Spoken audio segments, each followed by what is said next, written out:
நத்தை இருக்கு இல்லையா, ஸ்னைல் அப்படின்னு சொல்லுவோம். இதுக்கு பேர் வந்து ஆப்பிள் நத்தை இருக்கும்.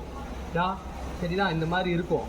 ஆனால் இதோட அடாப்டேஷன் கேரக்டர் என்ன அப்படின்னா, இங்கே பாருங்கள், இது வந்து எக்மாஸ் பார்த்தீங்களா, அது வந்து முட்டை. அந்த முட்டையை ஏன் இங்கே விட்டுருக்குது அப்படின்னா, பொறிச்சு அது வந்து கீழே இதுக்குள்ளேயே விழுந்துடும், தண்ணிக்குள்ளேயே விழுந்துடும். இதனுடைய அடாப்டேஷன் அது. ஏன் இந்த நத்தை வந்து வெளியில் போய் அதை முட்டை விடாது.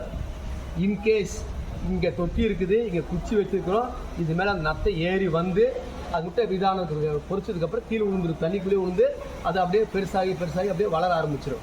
உள்ளே பார்த்தீங்கன்னா நிறைய நத்தை கிடக்கும். நாருங்கதா சரிதா, தண்ணி தாண்டி போய் விடாது. அப்படின்னா வெளியில் முட்டை விட்டுருச்சுன்னா அந்த முட்டை பொறிச்சதுன்னா அந்த நத்தைனால இதுக்குள்ளே வர முடியாது, குட்டியாக இருக்கும் இல்லையா, அதனால் இப்போ நீந்திகளை வர முடியாது.